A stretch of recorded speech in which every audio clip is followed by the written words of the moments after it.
Shabbat Shalom from Temple Concord. I'm speaking to you today from our kitchen in the temple. So why is the rabbi standing in the kitchen? Well, our Torah portion this week talks about food. And you might wonder, well, what does this book have to do with what we eat? We learn in our Torah portion in Shemini all about Kashrut, about what kind of animals we can eat and what we can't eat, which animals are considered clean and which unclean. The whole discussion seems a little foreign. And in fact, our predecessors in the Reform movement got rid of Kashrut and told us we could do whatever we wanted to.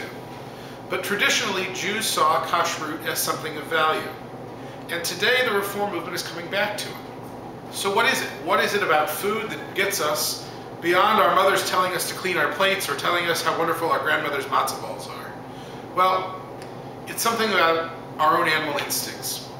If we have to stop and consider before we engage in eating, then we're forcing ourselves to think about the ethics of the food going into our mouth. And we're stopping ourselves from a raw animal instinct.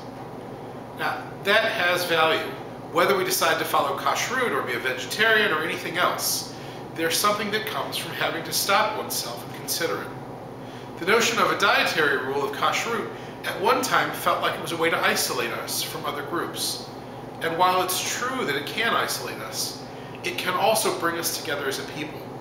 And Jews have been wildly successful at finding ways to share meals and eat together and make food a central part of who we are. So I hope you'll join us this Shabbat so that we can study Kashrut and the dietary rules and see what makes sense for us and what doesn't make sense, and how we chart our own course going forward. Services this Friday night will take place at 5:30, not at the temple, but at Hillel's Winnick Center around the corner, where we'll be celebrating as they celebrate their 60th anniversary, and we're continuing the celebration of our 100th anniversary in this building, in this neighborhood. They'll be bringing in Rick Recht, who's a wonderful Jewish musician, to lead services. So I invite you to join us there. Again, the service starts at 5:30.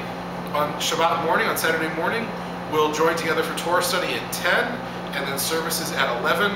In the meantime, I wish you a wonderful spring. Shabbat Shalom.